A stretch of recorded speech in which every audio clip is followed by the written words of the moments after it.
Yeah, I'm live. I guess we are live. It's 7:18, so I'm a little late. But we had it's Friday night. It's like date night, so I had to take my lovely wife out. Got a cool T-shirt today from David Freiberger, so we can take a look at that. And I'm going to be wearing that later on to show you what his view is, probably of gasoline forever. So that's probably his view of electric vehicles. Super Dave, thank you very much. We'll be sporting that later on because, that's how I get new wardrobe is people send me T-shirts.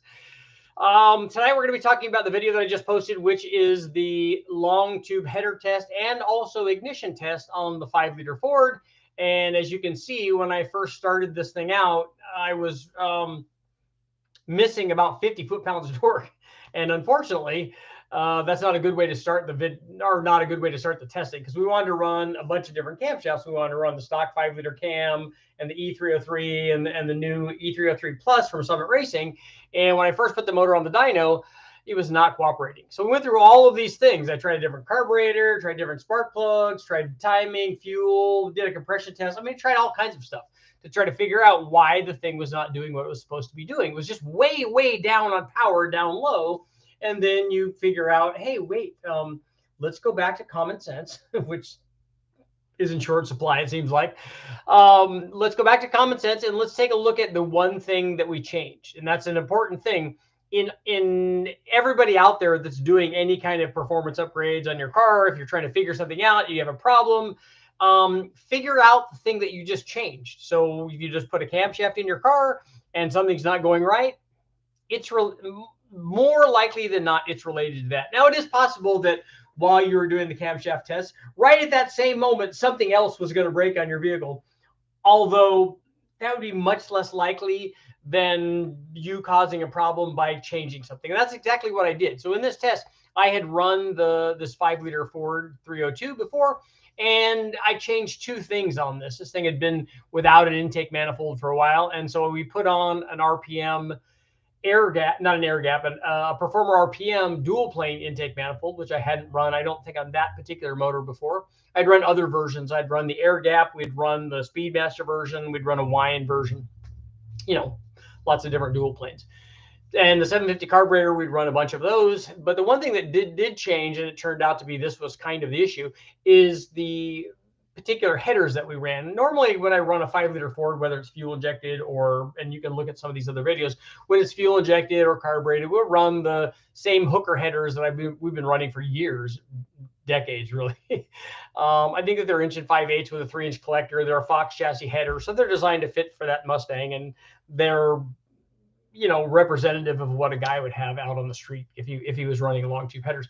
So we run those forever, and anymore I'd like to run motors with mufflers on them, because for one, the mufflers that we have don't hurt power, and also, Dan's in Hawaii. That's awesome.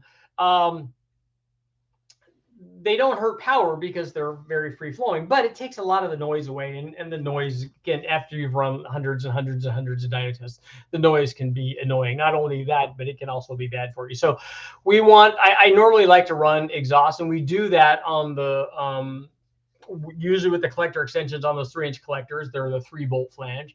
And then we put a long tube extension on it and a muffler, and that works really well. But we had burned those headers out. We just basically, the exhaust just worked its way through the tubing after, 15 or 20 years, however long we've had these. And so we had to replace them. And so the guys from West Tech had the guys from Show and Fill build a set of headers that are a lot easier to work with on the dyno, because it makes fitment of the plugs and wires and access to everything. And it makes it a lot easier to work with. And so they built what looks kind of, we call them dyno headers, but they look kind of like sprint car headers. They're 1.75". And the reason that they chose that size is because that is big enough to allow us to run lots of different, because we use those same headers on 351s and 351 base strokers, 392s and 408s and those kinds of things. So it's big enough to make, pretty decent power. And then it's also small enough to work with some of the more stock stuff, kind of like this deal. But the thing that's interesting is those headers have really big, in my opinion, 3.5-inch collectors. And they also, the collector length is long. It's longer than you typically see on a, on most headers, but it turned out that it's just not long enough. And that's exactly what the culprit turned out to be. And this was after, like I said, I did a compression test and plugs and carburetor and all sorts, just testing all sorts of different things. We took the valve covers off to make sure that none of the rockers had come loose and that there wasn't a broken spring, and all of the things that you would normally check to figure out what's going on. The interesting thing is that the motor was making the peak torque and was working above 4,000 or so the way that we expected. But below that, it was just not happy. It had this big dip in the torque curve. And so all I did was, luckily Westech, these are 3.5-inch collectors. Luckily Westech has 3.5-inch sections of tubing that we put on various things, and they're swedged up to be a slip fit over the 3.5. So 3.5 to 3.5. So I just went and put those in and tapped them in place and ran it, and voila, all of that was cured. And the interesting thing is I get a lot of guys that were, well, yeah, that's just, improving the signal to the carburetor. So now it's getting the right amount of fuel or the right amount of timing and yada, yada, yada. And they just want it to be something else. It's not. It's not air fuel, and it's not timing. It's just scavenging from that length. Because I tried varying the air fuel. We tried jetting both ways to try to, is the meter reading wrong? Is there something going on? So we just try things sometimes. So let's globally change the fuel by, let's go up, 5 jets on both sides and see what happens. Let's go down on 5 jets and see what happens. Predictably, it went rich when we added fuel, and it went lean when we didn't fuel. When we took a fuel away, we took jetting away, but it didn't change that big dip, and neither did timing. We tried, 5 more degrees and 5 less degrees, and again, both of those were in the sweet spot. I even tried a different carburetor because we've had issues before where a particular carburetor didn't want to meter, or it had something stuck in the metering block or whatever. And so we changed that and try a different one. It's a quick change. It's easy. It's a few bolts and a few lines. And both carburetors were both 750s, and they both did exactly the same thing. So it wasn't that. It was something else that was going. We even thought that maybe it was a servo problem with the dyno. Turned out, again, that's also not it. But after putting these 3.5-inch collector extensions, voila, all of a sudden we have our missing 50 foot-pounds of torque. So it basically just filled in that whole area. So if you guys have seen that video, you know what I'm talking about. And it just filled in that whole area. And then not only that, I wasn't too concerned about doing this particular test, but it was holding me up from doing a lot of other tests. So I wanted to do we wanted to do the camshaft test, but I spent, a long time trying to figure out this problem. And once we did, then I was able to continue on with doing the stock cam and the E303 and the E303 Plus. And I also ran the Extreme Energy 274 only because that cam was already in the motor. So I wasn't trying to include that in a test necessarily. I mean, I think I should, and it was a good idea because that's always the kind of the go-to cam, at least for me, the one that I recommend more often than not. But it was already in the motor. So what we would want to do is get the motor running, make sure that's working right, make sure that it repeats from the last time that we ran it. Is everything happy? Dial in the air fuel, dial in the timing with the distributor. In this case, the distributor was locked. So it's fairly easy. All we had to do is get the distributor where the thing was making the most power that it wanted to make. And that's not difficult to do. You just turn it. And, a lot of times we don't even go look.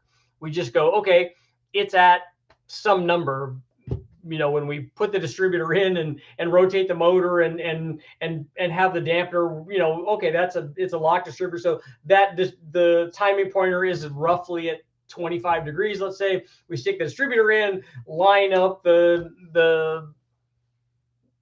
distributor with number 1, and we should be close to that. And we start there. Does it start up? Yes. Does it run? Does it take throttle? Yeah, it does all that. We make a pull at the low timing level, and then we just go in and advance it a little bit. I can go in and rotate it.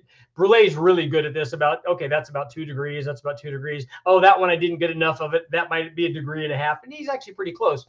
But what you do is if you just keep going in and turning it and advancing it, and it picks up power, you just keep doing that. Now, in our case, it only took 2 or 3 of those, and then it was kind of done making any more power. And you saw in the video that I did a test where we did 5-degree increments, just because I didn't want to do 1 or 2-degree increments. But we saw that at 30 degrees, it made less power. At 35 degrees, it made the right amount of power. And then at 40 degrees, and these are all indicated numbers, at 40 degrees, it made basically the same power as it made at 35. It just didn't make any more. So if you had to choose between those two, obviously you choose the power curve with the lowest timing number, because then you would be a lot further away from the detonation threshold, and that's really where you want to be. You want to have maximum power, but you also want to be away from the detonation threshold. So less timing is the way to do that. And then on the header test, we, picking up 50 foot-pounds, then we could actually start our test. And we can go, okay, look, let's make some pulls. Let's see what this cam does just to start off as a baseline. And then we'll stick the stock camshaft in there and start everything and go, okay, it made this much power with the stock cam. And then we can use that to compare everything else to. So then we could really get some testing done. But it wasn't until then that I was actually able to get lots of testing done, because we didn't have a good starting point. And it's very important that you make sure that you have a good starting point. You can't just go on there and go, oh, well, this is what it wants to do today. No, there's a reason why it's doing that, and you need to figure that out. So it was an interesting test, and I thought you guys would like it, because it was such a dramatic change. Now, I've done other tests, and I even did a bunch of testing like this when I did my Engine Masters motor for the competition. And we've done a lot of this in other engine families where we've run, an open header, and then a header with a collector extension, and then a header with a longer collector extension and a muffler and full-length exhaust and yada, yada, yada, all that stuff. So we've done those tests, but this is the most I've ever seen in terms of a difference in power from that type of collector extension. I mean, it's a simple, it's about a 2-foot length of tubing for 50 horsepower for 50 foot-pounds. So that's pretty cheap date. That's definitely a good way to go. And the cool thing is that, like we have seen on some of these other tests, is that it doesn't have a big effect elsewhere in the curve.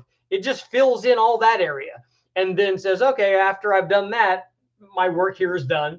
And now all the rest of the stuff, yeah, you guys can go ahead and do what you're doing with your cam timing and with your intake manifold and carburetor and all that stuff. And that's exactly what happened. So all of that testing worked out very well.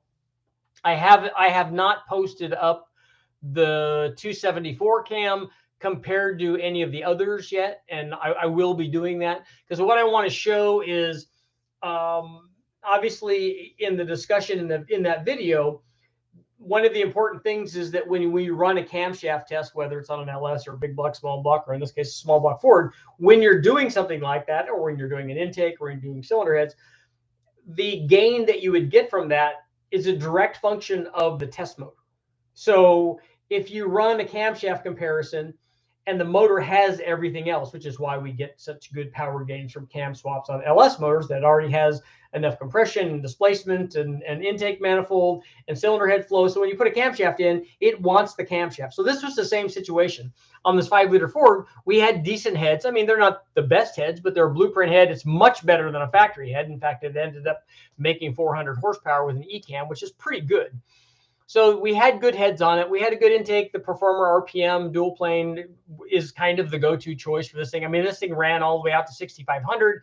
So it's a dual plane. It has good torque, and it has plenty of RPM on this 302. So it worked out well. We had a 750 carburetor. We had headers. So we had all of the things that it needed. And then when we go from the stock cam, which actually did fairly well, I mean, it made 368 horsepower even with a stock cam, which is pretty good. But then when we put a cam in, we picked up 32 to 44 horsepower or so between those different kinds of cams. Can you test a Dominator TBI under boost versus a carb? I want to see if there's more power to be had that I know more economy is to be had. So a Dominator throttle body, it did something that supplies fuel, like in a Dominator intake manifold, and then a Dominator size throttle body unit. Is that what you're talking about? I would think if you're putting that on something that you're not worried about fuel economy. Usually Dominator style things are designed for, lots and lots of power, but I don't know why you'd, and we can't really determine fuel economy on the engine dyno because we don't do that. We can determine whether or not it makes power that a carburetor does, but not that it's going to have better fuel economy unless we can go in and change the, I guess at wide open throttle, we can tell you which one of them would get better fuel economy, because we could go in and change the air fuel in specific points and go, okay, yes, the throttle body, because we can adjust that at our RPM specific points. We could go in and take fuel away there and make it the same, whatever air fuel we wanted it to be. And we could improve it that way. But under cruise, I don't know if we would be able to see that on an engine dyno. And then my point was that if we test a camshaft on a combination that has all the things, then once we get bigger gains. If we test it on a stock style motor with stock heads and a stock style intake or a stock intake, the gains aren't going to be as big. And that's not because the camshaft isn't good, or because there's some kind of top secret camshaft with specs that would do better than that, because that's not normally what happens. The reason for that is there's just not enough flow and performance from all of the other things. All of the other things are holding the camshaft back. A lot of guys think, and I don't know why they think this, that if you have a stock cylinder head, that there's some kind of magic camshaft that can get better gains from that these other camshafts won't do. But that's not usually the case. What happens is they need to think of about a more or less thing. So if you have a motor and one has all of those things and you add the camshaft to it, the gains are going to be greater than a lower performance motor that doesn't have those things. So that's the way that I look at it. So what I want to do with the Extreme Energy 274 cam is, because I've already tested it with stock style heads, I kind of want to show a comparison between those two. Like, how much power did we get on the mild combination? And then how much power did we get on this more powerful combination with the heads and cam and intake and stuff? So that, I think that will be a good video. So what else do we got going on? I don't even know what the next video is I'm working on. We'll have to see. It'll probably be that Extreme Energy 274 cam comparison, because that's good stuff. People will like that. And then I have to follow up the Summit cam test with this E-cam. Obviously I have to do a B-cam. That's going to be the one that's probably the most popular one. I'm sure that that's the one that the guys from Ford Racing have sold the most of, I would imagine, the B-cam. And the B-cam is bigger than the E-cam, and then the F-cam as well. And the interesting thing, I still get comments about the F-cam being the boost cam. Oh, this is the one I run under boost. You need to do the test under boost. We don't need to do the test under boost. All of these camshafts you can run under boost. You can run an E-cam with boost, a B, an F.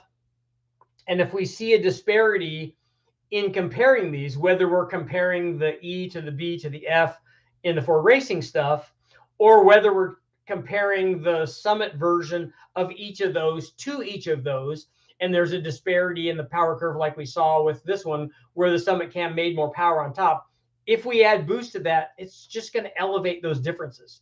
It's going to be the same. It's just going to be elevated because of the boost. So one of those camshafts isn't going to like boost more than the others. It's only going to do what the camshafts do. If the bigger, what I suspect is the bigger cams like the B cam and like the F cam, the bigger cams that have more intake duration are going to make more power on the top and less power down low. And if that's the case, if that's exactly what happens on these combinations, then that's exactly what will happen under boost. And if they do that, if they shift the power curve higher in the RPM range and lose power down low, which I expect them to do, they will be softer with a turbo, because if they make less low speed power, there will be less boost response, and then they just won't come up as well. And I don't think any of these camshafts, well, I'm certain that none of these camshafts favor a particular kind of turbo or centrifugal blower or roots blower or any of that stuff. The cam just makes the NA power curve, and then you add to that based on whatever thing you're adding to it. If you add a Kenny Bell, it does a particular thing, or an M90 that you happen to put on there, or a turbo, or a Vortec or ProCharger, Paxton, Torque Storm, whatever. All of those things are going to kind of do what they do, and they just have a different starting point with any of those cams. That being said, we need to find out what these cams do, and then how they compare to the Summit versions, and then maybe how they compare to some of the other cams too. Because a lot of guys have been mentioning the the Anderson cams, which have been around for a long time, and they do good stuff. But if you look at the specs on them, they're not dramatically different than all the stuff that we've testing. And like I've told you before, with all the LS stuff and big block chef and small block stuff, there's nothing magic about those cams. If that's a 220 intake cam, you can figure that it's going to be very, very close to what these other cams are doing. And, you know, I would like to test them just to show people that, because when I posted some of the stuff up on Facebook, I had some of the people telling me that they picked up, you know, I don't know, 30, 35, 40 rear wheel horsepower when they went to this Anderson cam compared to an E cam. And I'm just like, that's not realistic. There's no way that 220 cam compared to this 220 cam is going to be that much different. It's just not. Like 40 wheel horsepower is more than the difference between having a stock cam and one of these cams. So there isn't that much more to be had from a cam that has almost identical specs to stuff that we've already tested. So but I'm a test guy, so I'm not going to say no. I'm going to say that I thought that the Anderson cams were done way back. I thought that they were crane cams, but maybe somebody else does them. But I'm all for testing them. What I suspect is not anything. I'm not saying anything negative about them or Ford Racing or anybody else. But if you have two camshafts and they're both 220, 230 and 112-degree low separation angle and mid 500 lifts, I would really expect them to make very, very similar power. So we'll see. We'll have to try some of that stuff. And then the other thing that people wanted to see on the 5-liter stuff is, but I've always run this particular cam with 1.7 rockers. Okay, well then it's just a higher lift version of that camshaft, and that might be worth a little bit of power. And it'd be interesting to show. And I think that Mark Sanchez might have a set of 1.7 rockers. I'll have to see if there's a set that I can run that I can substitute for the 1.6 roller rockers that I have on there. And that would be an interesting test on some of the low lift cams. Obviously, on the Summit stuff that's already like 550 lift, I don't see any reason to put a 1.7 rocker on there and then make it that much more lift. I think it has enough for what we're trying to get done. But in some of the 500 lift cam, like an E cam that's 498, I think it could benefit from rockers. I just don't know how much. I don't know how much that is. So it'd be interesting to see. And it'd be interesting to see also if the rocker, because of the lift change, does it change power everywhere? Or because lift is not generally like RPM specific, but that's why we would test it. And then also I want to run, we ran the test so far on a carbureted motor. I want to run fuel injected stuff. And we're going to see the things like I was talking about, that when we run it on a fuel injected motor, like a stock heads or GT40 heads or whatever, if we run it on a fuel injected motor, even with these heads, if we run it with a GT40 intake or a Cobra intake, that's going to make less power than this RPM does. I've run that test many times. It's definitely going to make less power. And when it makes less power, the difference between the cams is more than likely going to be less than we see here. So it's going to tend to bunch up the power curves a little bit more. And so there'll be less difference between a lot of these cams, but it'll be interesting to try. So let's see what you guys have going on here. So Dan's been doing cams wrong in NASCAR this whole time. Okay, I don't know what that's all about.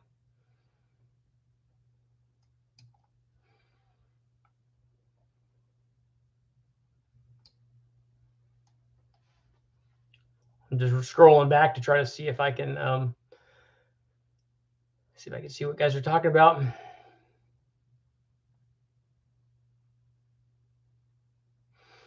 Charles, have you ever seen the variable valve timing kits for old motors? I have seen the ones that have a spring or something in the timing gear, so that they're like a centrifugal advance setup. I've never tested one, but I think it would be interesting, because then they would be RPM specific.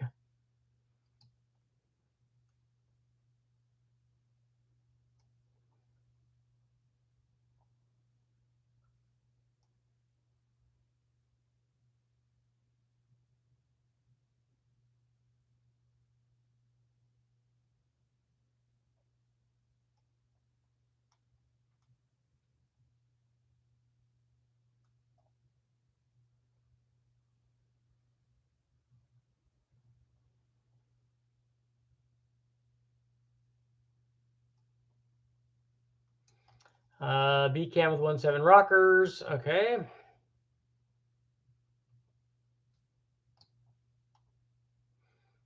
The best economy and power cams have high lift and low duration. Okay. Does Bullet do Anderson cams? I didn't know for sure. I thought he was using the Crane versions way back in the day, but I don't know that firsthand. So,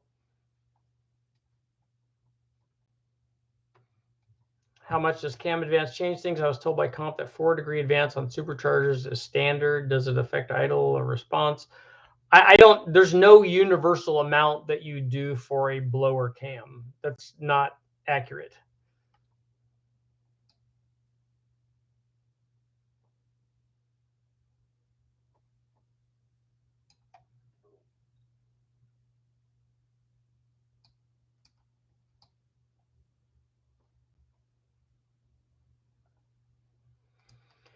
Is that 302 going to make 1,600 horsepower, 45 pounds of boost? It's going to be pretty hard to get it to take 45 pounds of boost, but it makes 400 horsepower NA, so it'd make 800. Yeah, it'd make 800 at 29 pounds, right?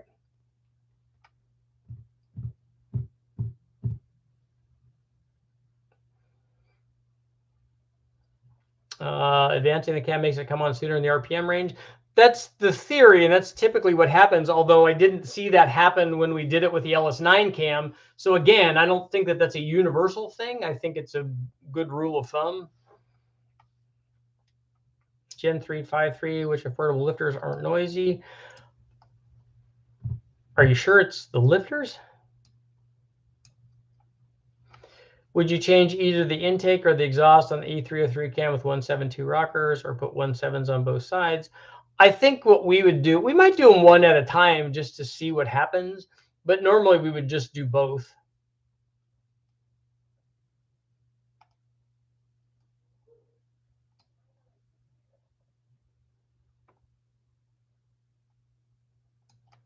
Was I right about running the smaller headers? I don't know what you're talking about.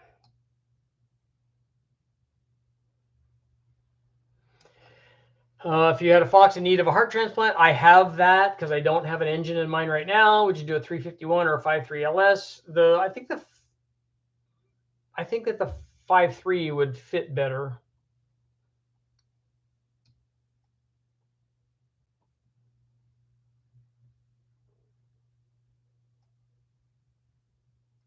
The E303 Plus was just the Z303 cam. It wasn't that cam, but maybe the specs are similar. I know Punk's in the house. What's going on, man?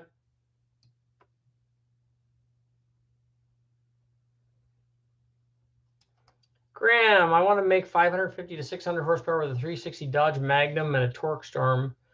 You think a 216, 224 cam will get me there with trick flow heads? Yeah, easily. With the blower, it's going to be easy to get you there because that blower will support that power level. Daniel, I sprung for a built Ford bottom end 392 HRT stage 2 cam for my Ram truck. That should work good.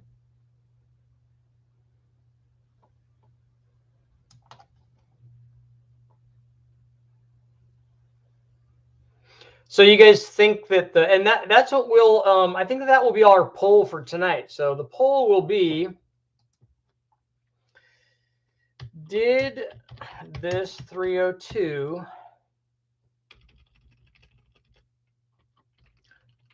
will be specific. Did this 400 horsepower 302 need smaller headers than the 1 3/4 by 3.5 inch collectors? So here's the poll for tonight. Did the 400 horsepower 302 need smaller headers than the 1 3/4 with the 3.5 inch collectors? So you guys let me know what you guys think. And basically what I want to know is if you think it will it change the power? Like, would it make more power with an 1 5/8 header? Would it make more power with an 1 3/4 header, but with a smaller collector? Will it make less power? Right now, it's just a yes or no poll, but let me know what you guys think.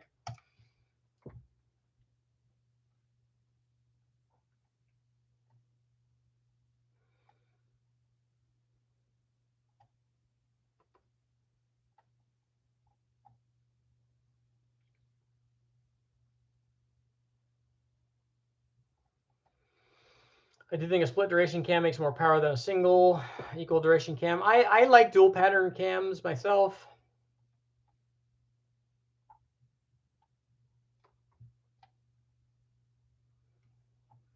Any testing on a step up header or step down? We have some step headers, and in the testing that I've done, I did some step headers testing on the LS and didn't really see very much.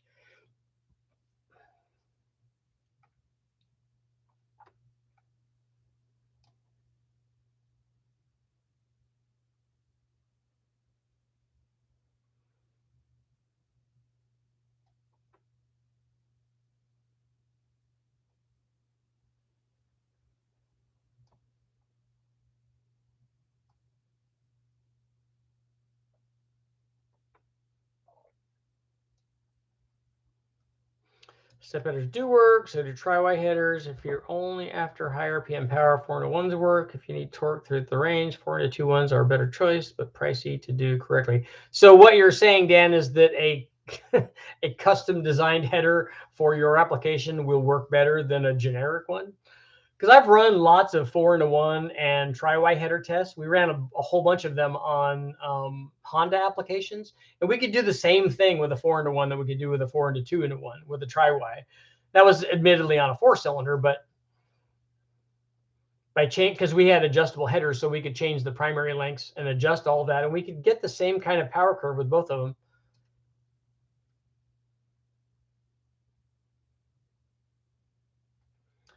The Holley HP management system has a lot of different configuration engines it can run with. It can run with, I don't know if it will run a 3-cylinder, but it will run up to, I think it will go up to 12 cylinders, maybe. I don't know if it'll do a 16. I don't remember see that listed on the drop-down menu, but it will run a bunch of different ones.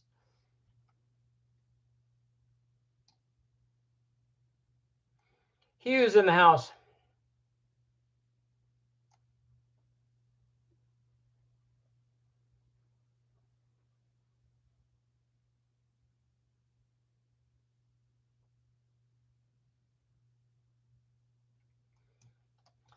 Yeah, you guys make sure you go answer the poll.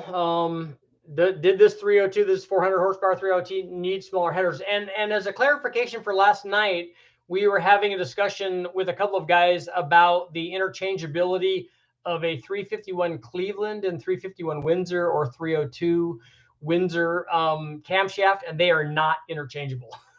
The journal on the Cleveland cam and the snout and lots of things are different about it. So you cannot interchange those two camshafts.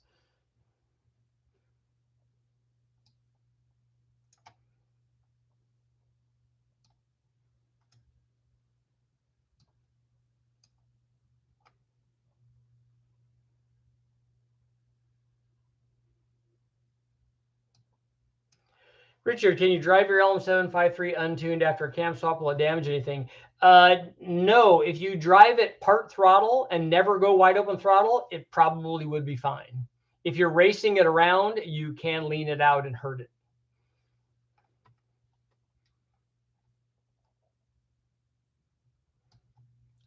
Should have had 1 5/8, 3-inch headers. 1 3/4, 3.5 are too big for the cubic inches. So Dan, do you think that it would change the power? Do you think it would make less power or more power with the smaller headers?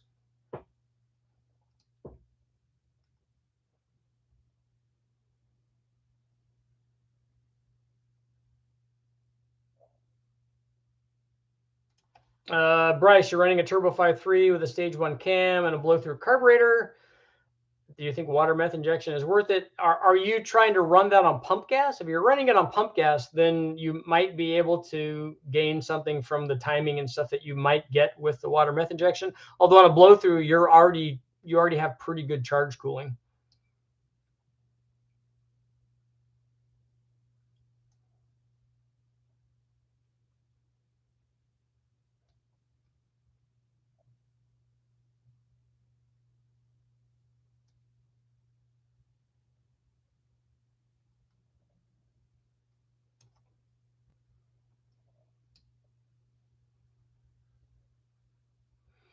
Is a tune required after a cam swap? Yes. because you're on an LS, you're going to get pretty big power gains from almost any kind of camshaft. And the bigger the cam is, the more the necessity for the tune. 462 valve, what is a good compression to run? Stock intake, stock heads for now, turbo down the line. Well, are you changing the bottom end? If it has a stock head and a stock bottom end, then you already dictated what your static compression is.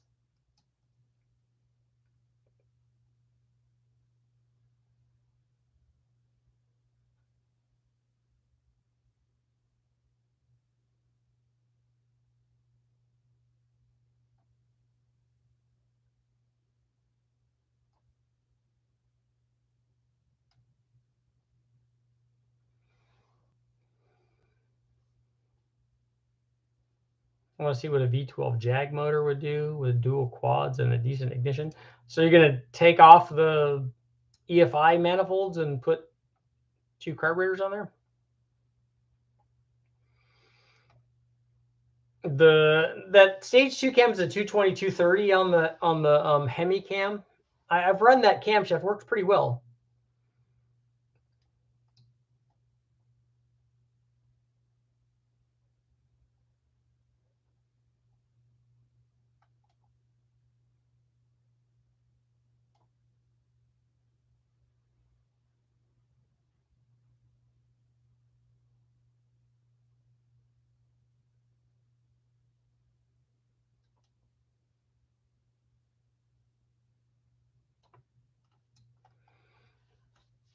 Hugh, if these guys are telling you to run it at 10 to 1, they're telling you to do that on an NA motor. If you're going to put a turbo on it, you should just have stock compression, because you can get all the power that you want out of boost, and the compression is not going to help you. You already have enough compression to do that. And on 10 to 1, it's going to close your tuning window, and it's going to make it like really critical that your tune is exactly spot on. So don't change the static compression. If you're going to change the piston so that you have enough valve relief to put more camshaft in it if you want to do that. But since you're going to boost it, the boost can make more power than the motor can probably take.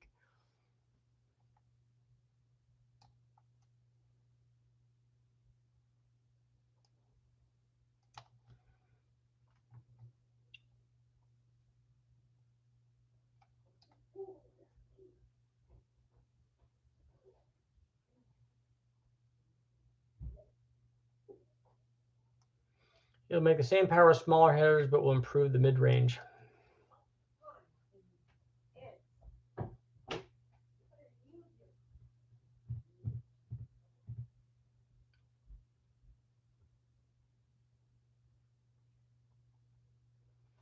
Would it be worth dropping the 460 valve, putting in a 5.4? The 5.4 is going to make more. I wouldn't, unless it's a factory 10 to 1, as that's the way it came. I just wouldn't change the compression unless you're running at NA. If you're running at NA, then you can put compression in it. If you're going to run it boosted, don't worry about that. You're worried about something that's not critical. A 5.4 is going to make more power because it's bigger, and so it'll have more boost response, and all of that will be good when you eventually put the turbo in there.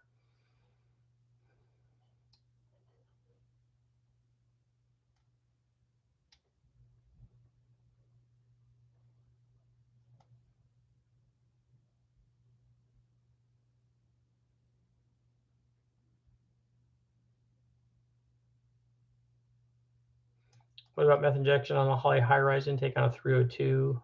Would that gain anything? NA, I don't think you're going to gain anything. And I don't think from the water meth injection, you're going to gain power with boost, other than your ability now to go ahead and change the timing on it and or the boost level.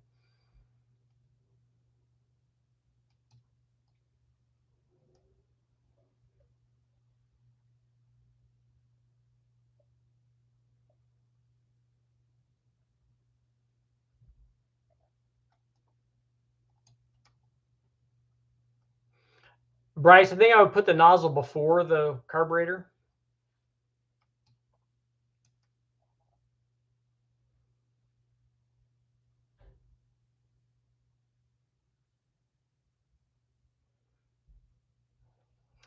Turbo Monza, Richard 5.3, flat top pistons, 10.5 to 1, stage 1 truck cam. Does it have a stock intake on it too? 92 throw. Oh, GBS intake. So that's a high compression 5.3. I don't know how good the porting is. In a stage 1 truck cam, that's only going to be about 30 or so. I'm thinking that's still in the low 400s.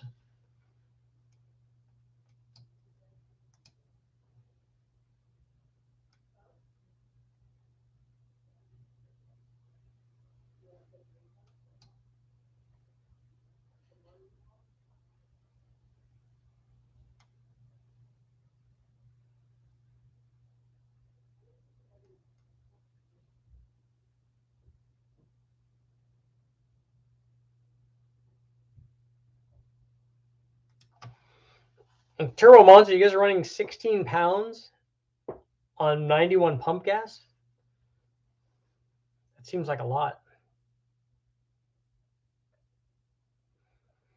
Richard, how costly would it be to take an LT1 second gen to 450 to 500 horsepower? NA, that's going to take a little bit of work, because a 350-inch motor making 500 horsepower is a pretty good bit. With boost, it's not hard. How did the small block forward intake comparison turn out? I didn't run it yet. I wasn't able to, unfortunately.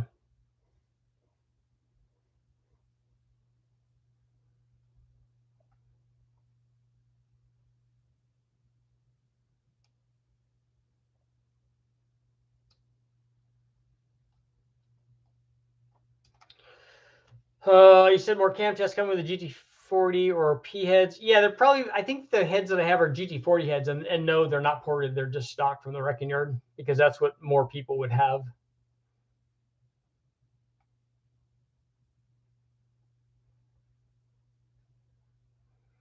Does the mass flow sensor get deleted when building your Turbo 5.3s? We don't ever use a mass air meter, because I'm not using a factory ECU. We're using a Holley HP management system, so we run it as a speed density. So let's see how our poll is doing. Did this 400 horsepower 302 need smaller headers than the 1 3/4 by 3.5? So we have yes at 55% and no at 45%. Interesting.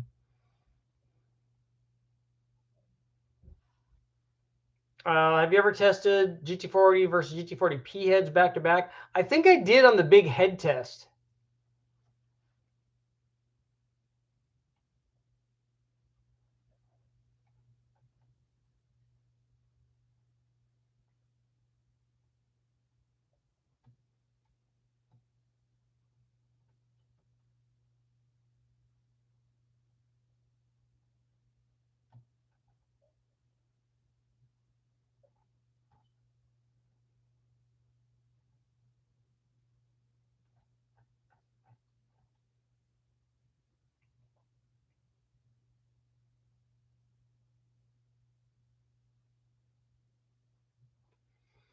$780 at the tires on a 91 octane from a 4.6. That seems like a lot.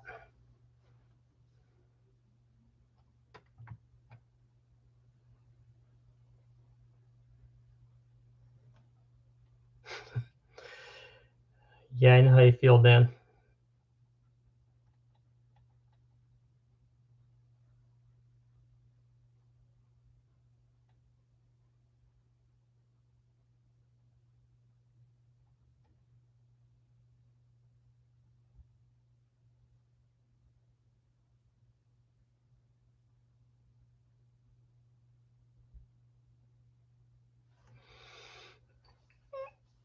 I understand how dynamic compression works, but 780 horsepower at that boost level is still a lot of it's still a lot of cylinder pressure, irrespective of the dynamic compression, and that's can create issues.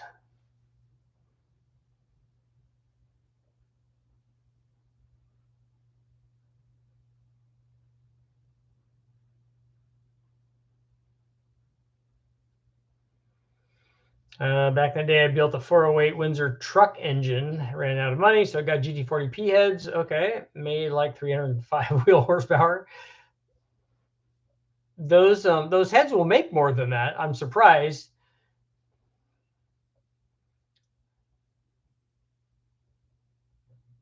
4,500 and 470 foot-pounds. And that gives you a pretty good indication right there of how mild the combination. Did it have a small camshaft in it too? I would guess. The fact that you're making so much more torque than horsepower gives you a pretty good idea that it's a mild combination.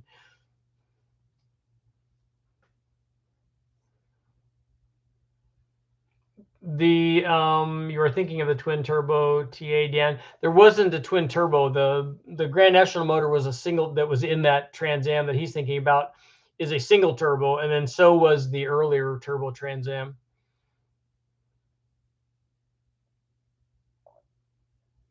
Back in the day, I put the TFS top end kit on my 302 and it made 300 wheel horsepower. That's about right. I did one on a junkyard motor and I think it made 375 or 380 at the flywheel. So that's probably about right.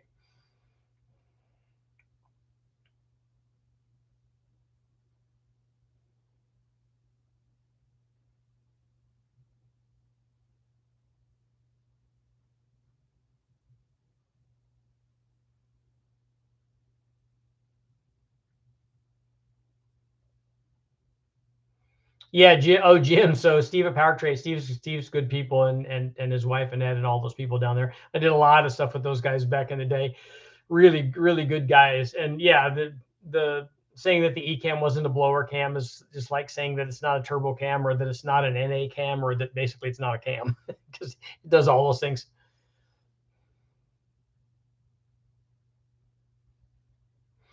"14 degrees of timing, 2 steps colder plugs.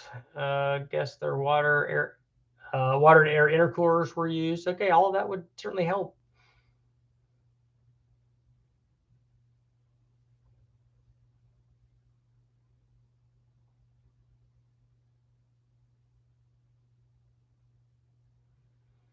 I think the cam was 225 when I switched to ported Victor Juniors, and at 240 it made 475. Yeah, that's a good amount.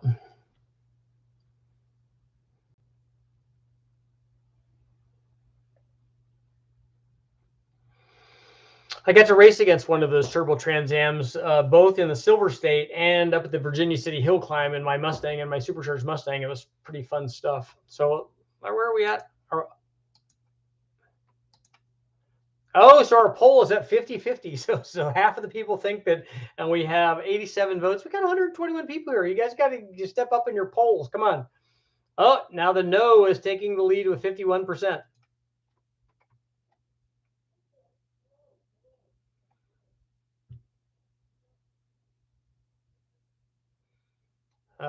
Richard, in your experience, is 400 flywheel horsepower on stock PI heads doable on a 462 valve without going hog wild on a camshaft?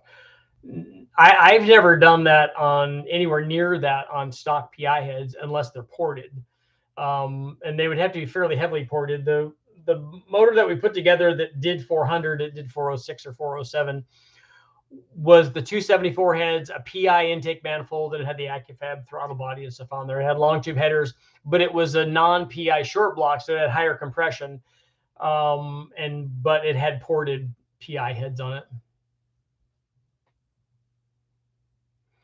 On your collector length test, did you test shorter extensions to see if maybe there's a minimum length for scavenging? I didn't test anything shorter than the ones that we stuck on there.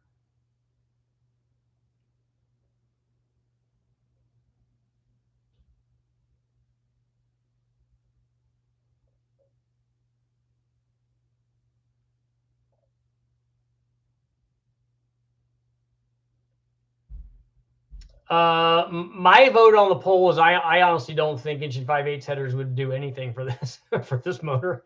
I don't think it would change it very much at all. But I'd be willing to test it, and I would be willing to be wrong.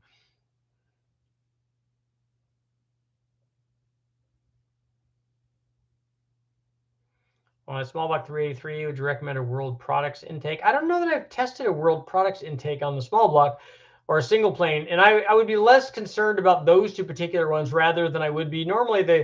The choice for the small blocks is, do you want to pick a dual plane or a single plane?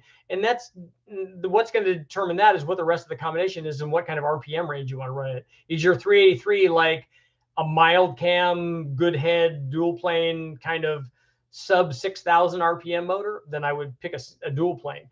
If it's going to be more than that, then I would pick a single plane.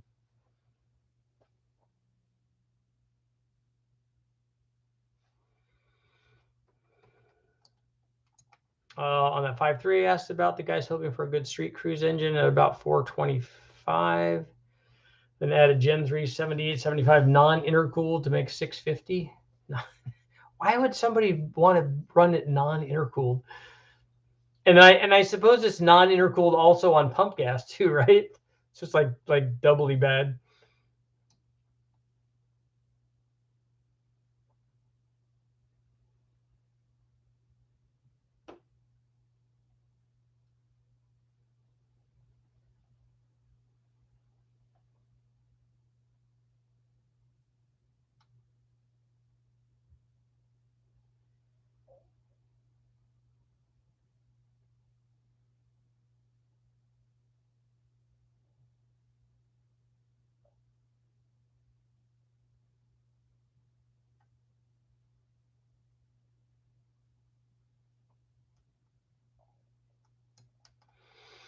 So Dan, so you think that the exit angle of the header has an effect on the power production at this power level?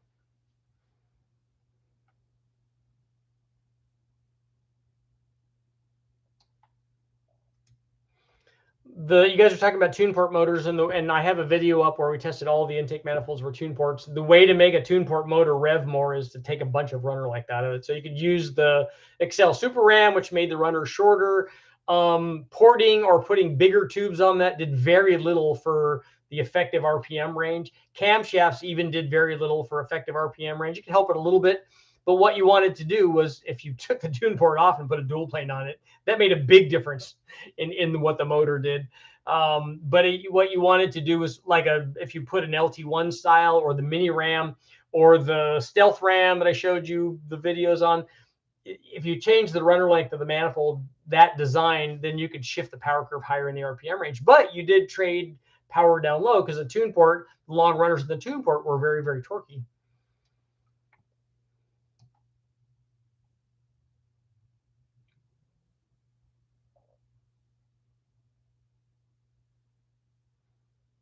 Oh yeah, blow through carb on a non-intercooled deal is definitely beneficial.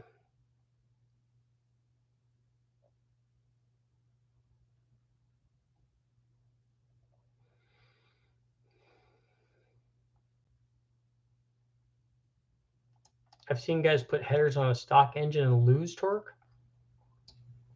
Don't think I've seen that.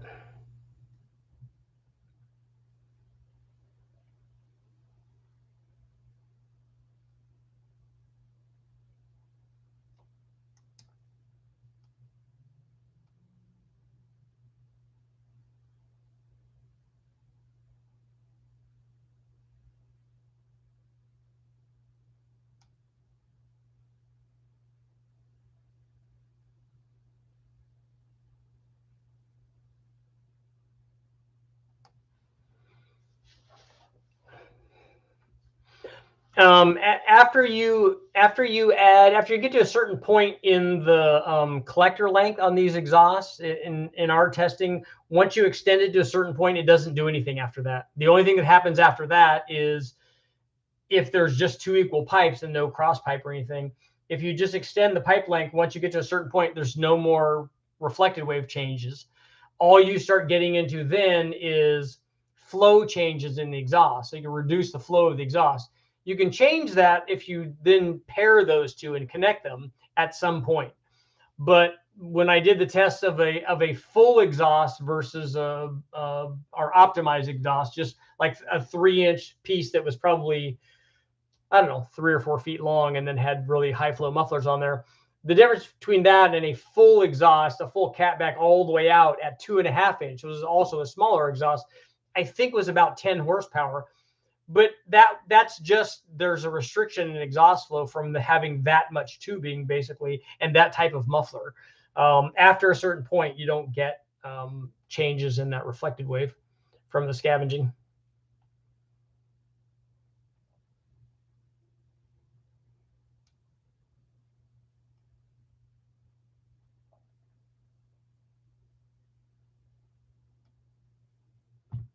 So we've already lost you, Admiral. Nice.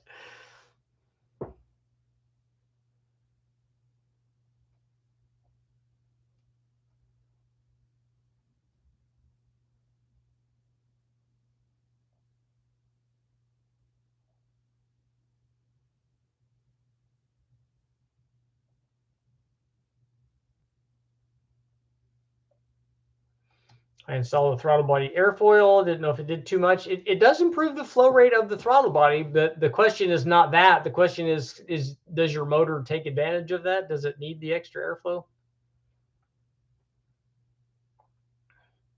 There's not much drama. Do you do any tests on GM Wankel rotary engines? I have not. I've done stuff on Mazda rotary engines, if that's the question, on the chassis dyno, but not on the engine dyno yet.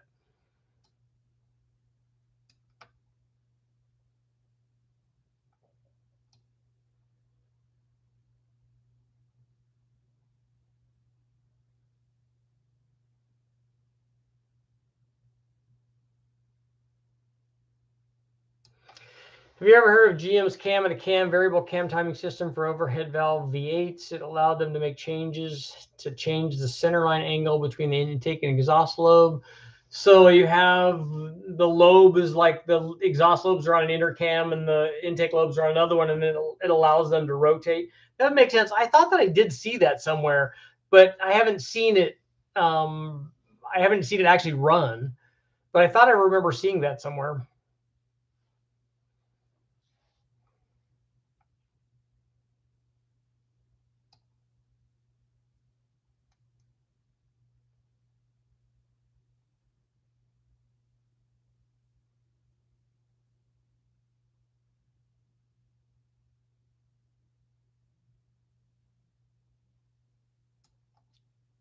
I'm trying to read all of the comments to get some stuff to talk about. I'm still here. It's all good.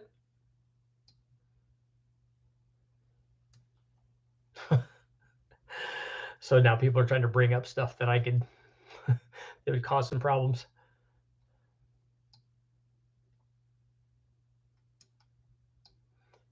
Somebody brought up the Viper. I thought that might have been where I saw it. I thought that one of those had that like cam and a cam kind of deal.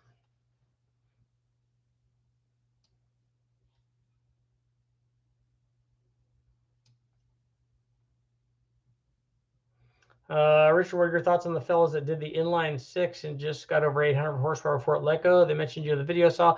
That's Calvin over at Nivlak. he does cool stuff because he's doing a lot of stuff on the 4200, and they actually take him out and drag race him, which is kind of awesome.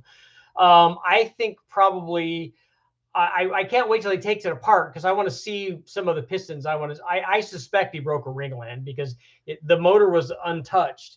And what normally happens with those is I haven't seen too many of those, especially at the level that he's at. I haven't seen too many of those get to the level of something before they get to a point where they pinch ringlands on it. And I know that it had a lot of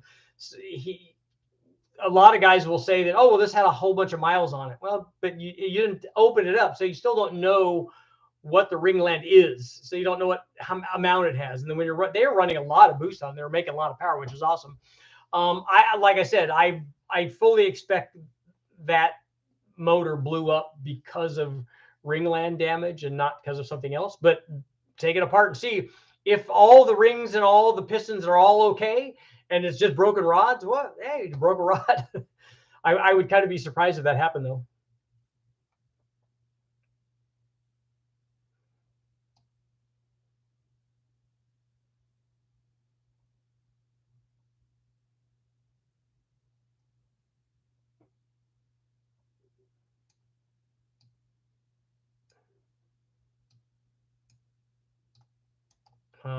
Let's see. I can't move this enough to where I can read the ones that I want to read here.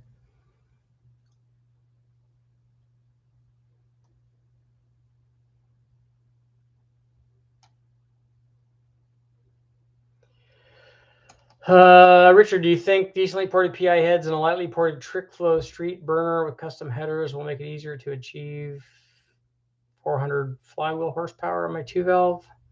Oh, if you have the 278 cams, we didn't even have anything that big on the ones that I did, as long as you have enough piston to valve clearance for that.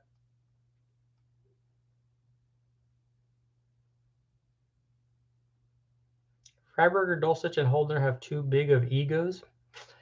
I'm certain that you're probably new here.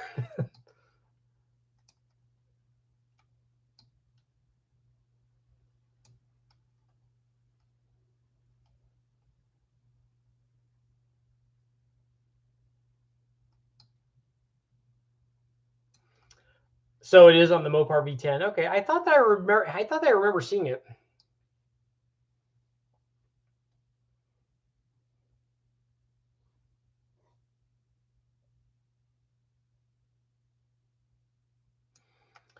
No intercooler because the 52 5-window truck doesn't have enough room for one and will be on pump E80. Okay, yeah, E85 obviously is going to help things a lot. We normally cut the boost off at 120 intake air temp. We see that kind of temperature a lot on the engine dyno, so I would imagine you would see on non-intercooled things, and I would think that you would see that more often out on the road. I don't know if you have a good air intake going into the inlet of the turbo. You definitely should. I'm sure you guys have that set up, but I would think, especially on hotter days, the air inlet temp, I'd be surprised if it only got to that.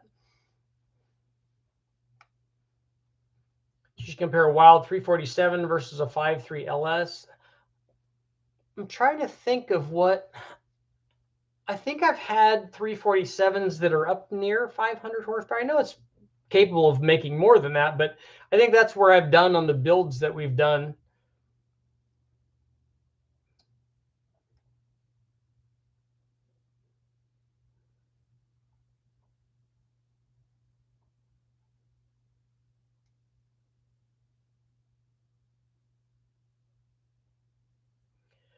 A 2.5-inch dual exhaust on a 5-liter is you're already there. You don't have to worry about more power.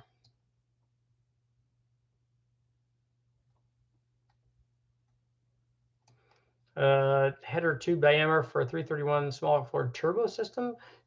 You can, just because 1 3/4 is easy to get. I mean, you can run that.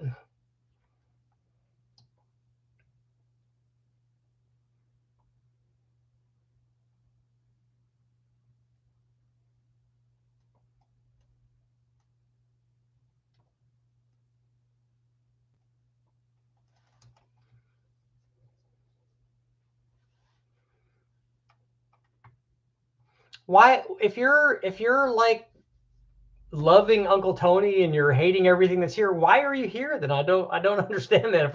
If we're talking about things that you don't understand, or I mean, that's all fine. I got nothing against Uncle Tony. I've tried to do stuff with him and he doesn't want to. He's made that very clear. David Visor, great guy, get along great with him. We do all kinds of stuff. We're doing the 2.2 liter stuff together. I told Tony that I was going to do the test with the Dodge Magnum that I told him on his live feed when I was on there. I said, I'm going to do this test. I'm going to do this piston flip test. That's why I'm getting this motor. And I told him I was going to do it. And then now he's all flipped out about it. But if you're unhappy being here, then you should not be here. It's really simple. Toyota did the adjustable back pressure mufflers. I thought that didn't the Dodge Stealth twin turbos have they had electronic mufflers, all right? Didn't they send a like acoustic waves in the opposite direction to help change the exhaust note? I thought that they did that, and I thought that they were really expensive too, and they ended up going out too.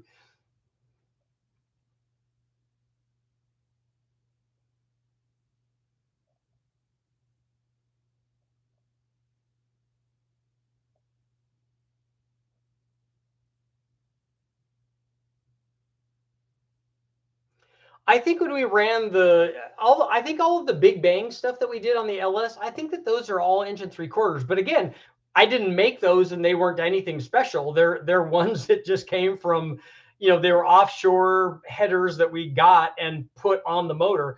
They weren't done specifically for that. They weren't scienced out. I didn't do flow testing with them. I didn't do any of that. We just bought them the way guys do. and put them on. And because they had 3-inch collectors, it made it easy to hook the turbos up and all that stuff. And so there's nothing special about them. I don't really like them, not because they don't flow enough or make enough power, but because they don't have really good access for the plugs and wires. They shroud those areas, so you're more apt to burn a plug. And then we had to make wires. We had to make much longer wires with different ends on them, with different elbows on them, so that we could get the wires all hooked up and run them out of the way. Because the other thing about turbo stuff is it's going to get really, really hot.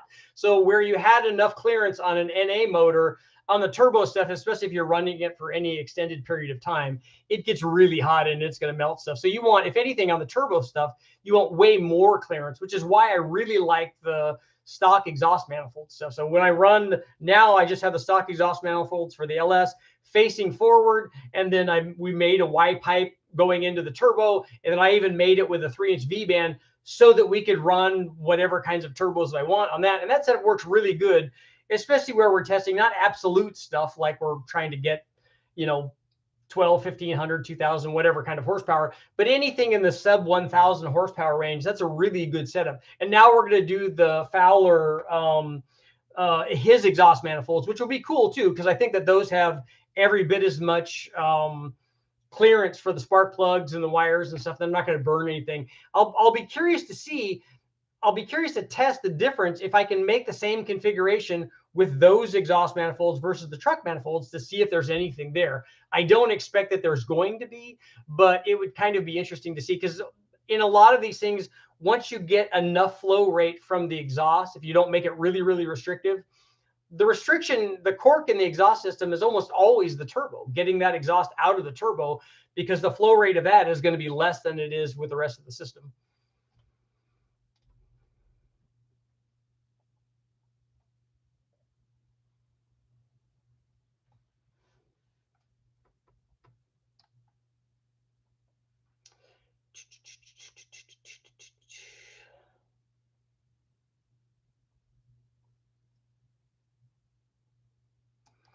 Doesn't too large of a primary header pipe diminish the scavenging effect? It changes it, but it doesn't diminish it, because that wave still has to travel the length, because the length has a big effect on the scavenging effect. And obviously also the length of the collector extension had a big change too. So we see length, just like we do in intake manifolds, has a big effect on that, but primary diameter does too. A lot of guys think that bigger headers, and we saw this test when I showed you guys the LS stuff, when we ran the 1 3/4 and 1 7/8. Well, we didn't see a big change in power from those two on the motors that we tested on. We tested on a few different ones, and we didn't see a big change.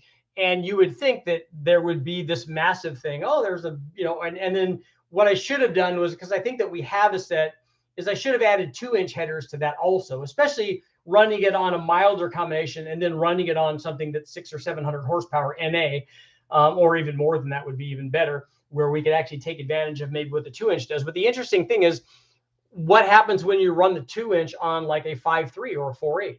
Does it just kill the power? In our testing, it doesn't seem to do that.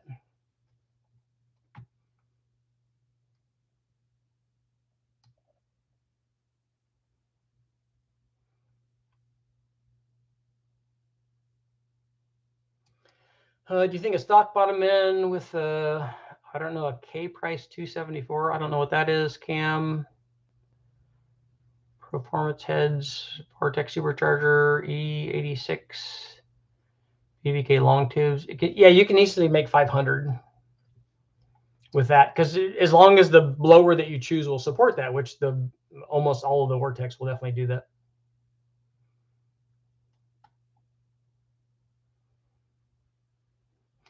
Does equal length really matter? If you compare shorty headers, an equal length and an unequal length header does nothing. And most of the headers that I run on the things that we run them on the dyno, and usually the way that they have to fit them in chassis, most long tube headers are not equal length. I think if I was building if you talk to Dan, if you're building a cup motor or something like that, I think you would go to the trouble of doing that, just like you would try to make the intake length all the same. But for most of us, I don't think that that's an issue.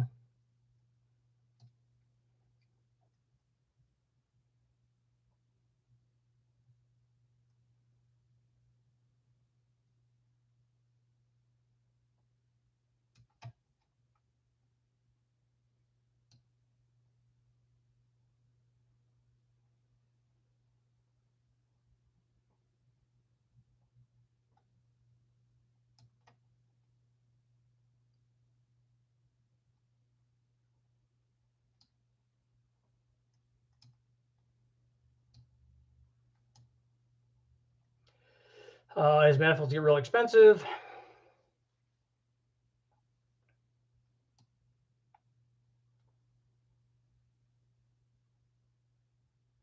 Who's talking about politics?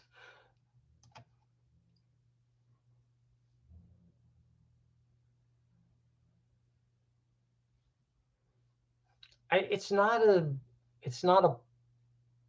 Team Tony or a Team Richard thing. That's just silly. Tony does what he does. If you're a guy that wants to know how to tune carburetors by ear and you want to do slant sixes and stuff, all that's great. What he's doing, that's fantastic. But you're not going to come over here and badmouth people or me over on this channel because you'll just be gone. There's no reason for that. I don't do that. I don't go over and badmouth Tony because there's no reason to do that.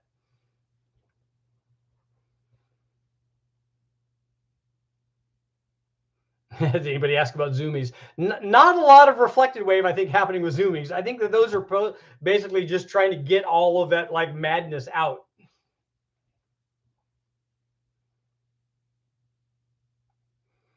It'd be cool to see tests on different mufflers. I agree. I think that the guys from Engine Masters did some muffler testing. I think that they did on one of their episodes.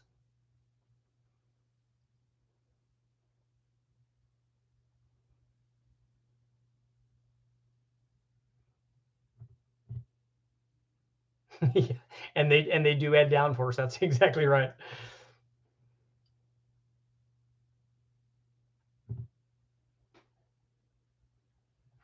Does anybody know? I don't think it would because it's still an expansion chamber is not going to help on a rotary engine, right? I don't think that that's going to do anything, right?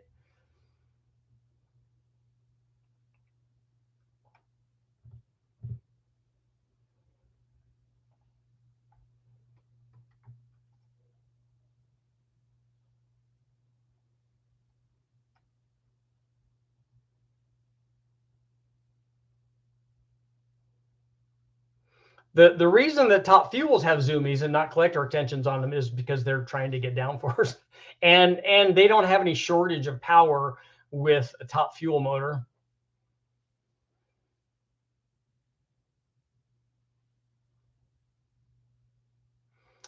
Amos, I ended up with a few 8.1 liter big blocks. Would you be interested in testing one? Where do you have those at?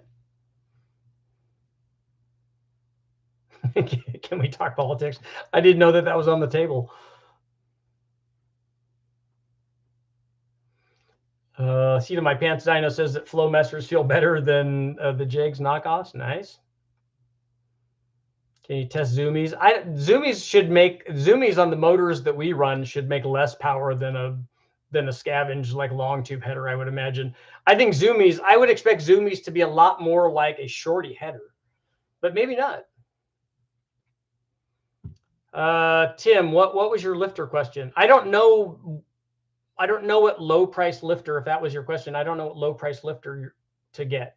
I run stuff from the wrecking yard normally. I just get the stuff that's in the motor. If we have to go buy lifters, I think we get the stuff from Speed Pro or Fel Pro or whatever those are. And then I think most guys recommend for an LS, the LS7 stuff. But again, I haven't done a test to compare different types of lifters to see if there's a change in, I mean, it would be really hard for me to do longevity deals.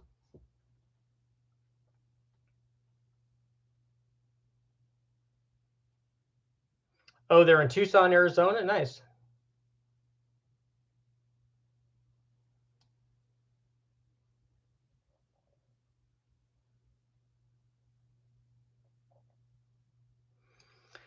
$289,302 with AFR 185s and their intake and the Camshaft tested yesterday make a well-behaved street motor. Yeah, that should be good. The AFR 185s are really good heads. I've run those a lot back in the day.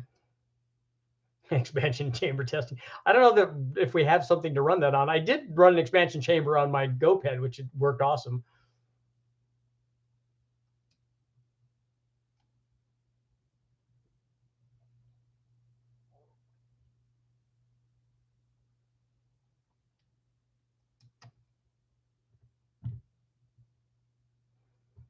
stock, ring gap 5.3 flat tops, 862 heads. Is that too high compression for 10 pounds? No, it's not. Guys do that all the time.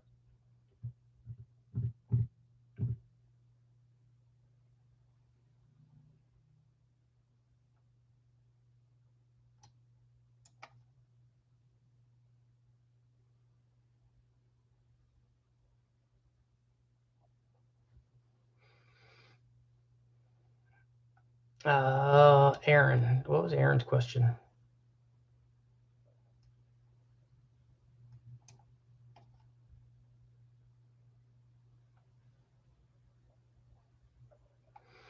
I think if you merge the exhaust on a top fuel car, I think it reduces power. I think that's why they're not doing that. What would you say is a good relationship between 50 duration and peak RPM and peak power? So you want like a spreadsheet of that to see where all of those things are going to be. You'd have to add displacement in there as well, and then you'd have to tailor that then with camshaft too, because it's going to be different for a stock. I mean, not camshaft, with cylinder head too, because that would be different with a stock cylinder head than it would be with a really, really good cylinder head.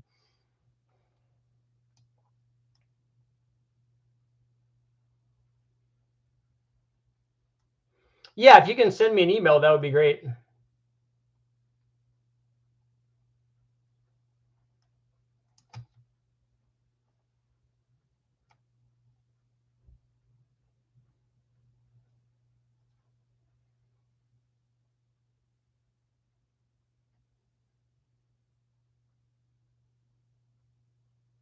I'm curious for your thoughts on early 350 Windsor door castings.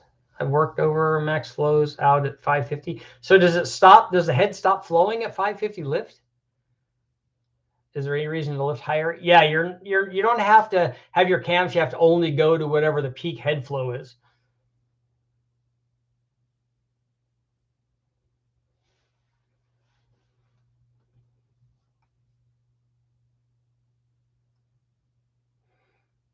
I always recommend ring gap when you have a boosted application. So even on an LSA or any kind of blower, it's a good idea. Is a P59 computer pretty adjustable in the street tuning? I don't know. I don't run a lot of factory ECU stuff. Have you ever seen a YouTube video on top fuel flow? I have. That it's insane. Just the fact that they have to have the pump in front of the motor because it won't flow against the G's is an impressive cool.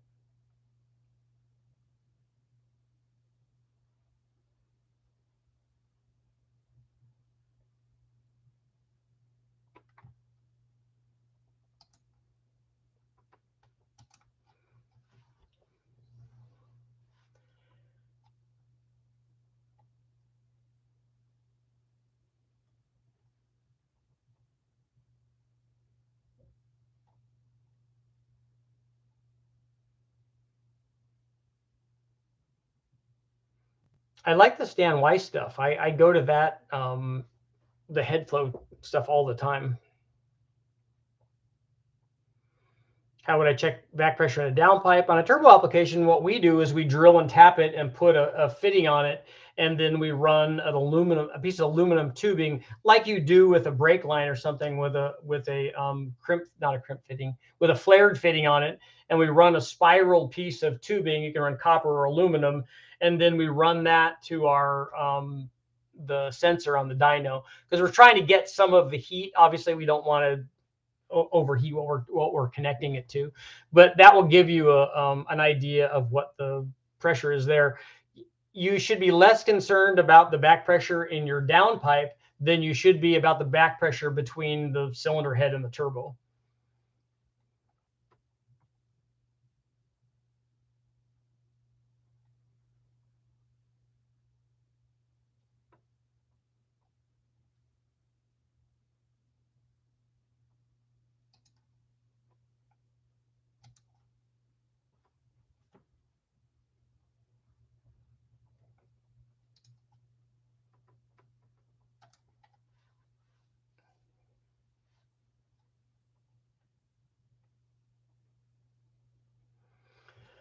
Jason's cam specs are 564, 570, 236, 242, 110, solid roller.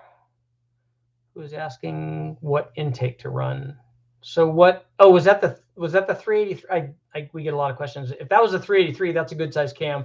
Then I probably would run a Victor Jr. on that if that's the 383 and those are the cam specs. And I'm hoping he has good cylinder heads on it with that kind of camshaft. What's the benefit of a 3-inch downpipe on a 2.5-inch exhaust system? I don't think it's a lot. I mean, maybe it allows some time for the exhaust to cool down, but I don't think you. I think if you restrict it with the exhaust, I think you still have a restriction there, even though the downpipe is big.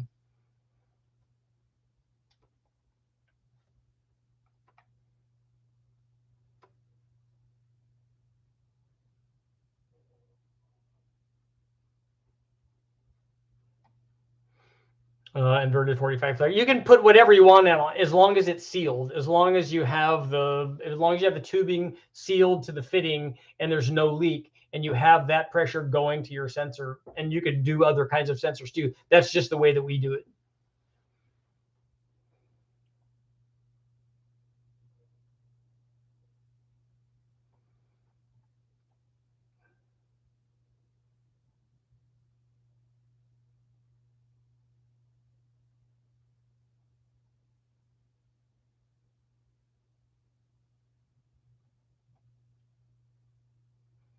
– 212, 218, 112, too choppy for a stock Z.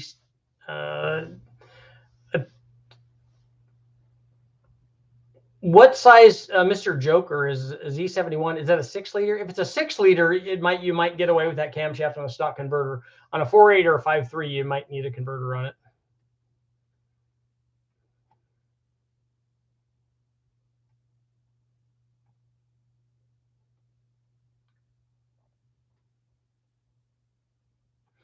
We've run tests on turbo stuff that have, like, for instance, Ish's car at West-Tech, he's got a K-Series in his Civic, and he has a stock exhaust hooked up to it.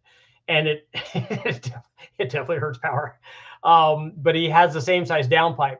So with the open downpipe, obviously things work a lot better with his turbo application.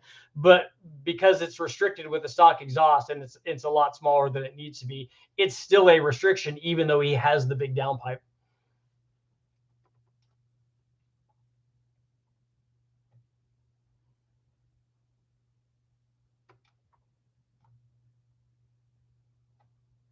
I don't know why any would come and just come to like stir things up or badmouth people. I don't go do that on somebody else's channel, and there's no reason for that.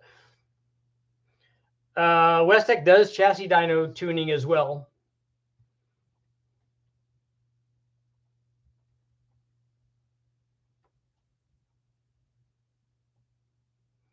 How many combinations do you think you've put together? I don't, hundreds and hundreds and hundreds, I guess. Don't ban me. I can be annoying. I'm not, annoying is not a problem. Like I said, it's always the intent of the people. It's not, a lot of times it's not what you say, but why you're saying it. The guy obviously came over from somewhere else and was and wanting to do this, and that's not the reason that you go do stuff like that. Why go over and just to be a knucklehead?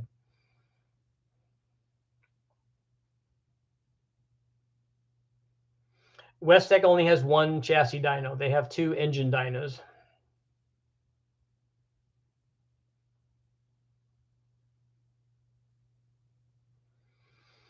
For a 500 to 600 horsepower turbo application, is there advantage to a 4-inch turbo inlet pipe over a 3-inch? Like the tube going into the turbo? How big is the opening in the turbo?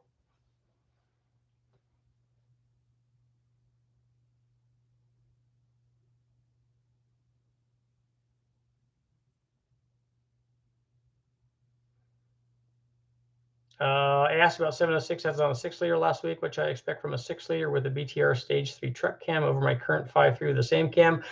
Honestly, I think a Stage 3 truck cam and a 5.3 is not a great combination. It's going to be soft down low. I think on a 6-liter, it's going to be a much better combination. You're going to have more torque everywhere, and it's going to be a much better combination.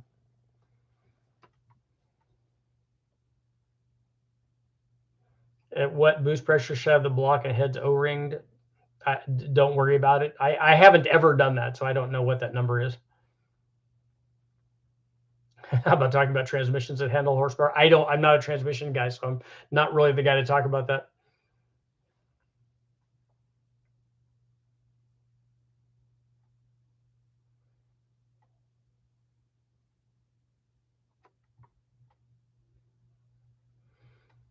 Will Westech get one of the new ZZ632s? I don't know. I don't know if they have that arranged or not.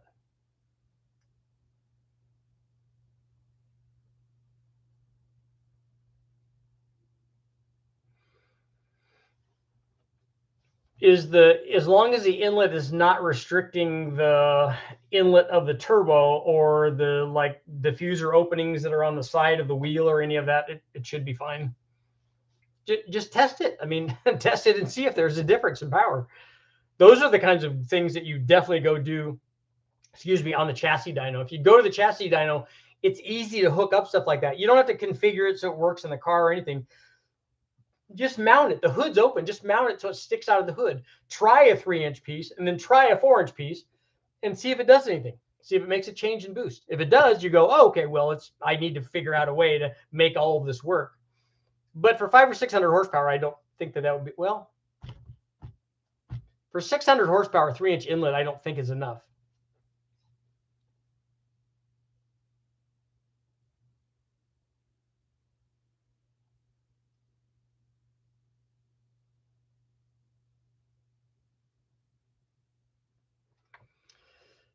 Okay, we're going to close our poll. So we have, did the 400 horsepower 302 need smaller headers than the 1 3/4 by 3.5-inch collectors?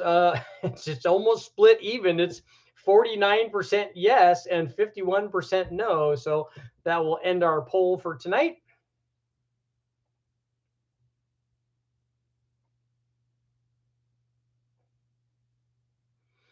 What do you think about the exhaust size chart, cubic inches versus horsepower versus pipe diameter? I think the more information that you can get, that's always going to be better.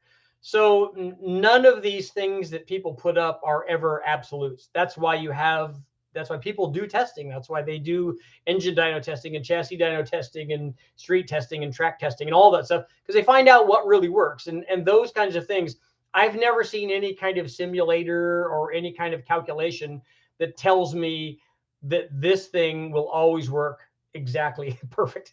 It just doesn't. It never does that in my world.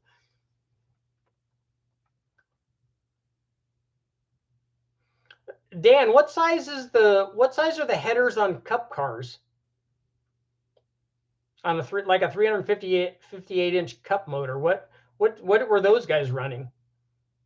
It was only 1 3/4 or 1 7/8, right? Were they running 2-inch stuff on those?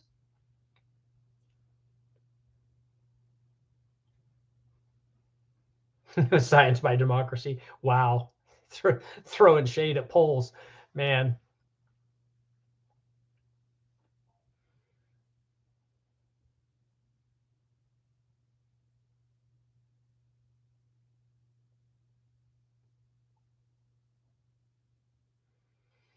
Inch and 7/8 to 2 1/8-inch steps. Okay.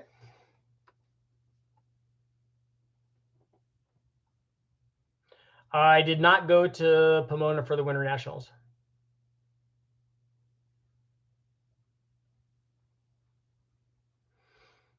So if a cup engine makes 900 and they're running 1 7/8 headers, even if they're going step to 2 1/8, what? I mean, how big does a regular guy need on a 600 horsepower motor?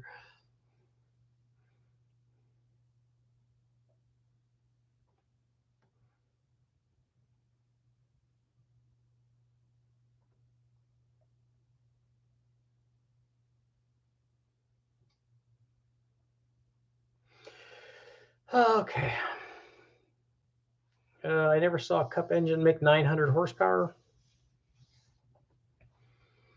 I know the ones that the guys, and this will be the last question, or the last statement, I guess. The guys at Westech have a couple of old ones, and I think that those are more like I think the ones that they had were in the 840 to 850 range, I think. But I don't know what what configuration they were, because they make a bunch of different configurations. One of that they have is only 650 or 700 or something, because it's a different version and for a different track and for, you know, a different application. So I don't know exactly what they are. A guy that works at a cut place probably could tell you that they build engines very specifically for the different tracks and stuff. But obviously they have the ability to make a lot more power than that. But that one, the ones that were making 840 or 850 these things all have to be like, I'm sure that they're all 8 or 9 years old by now.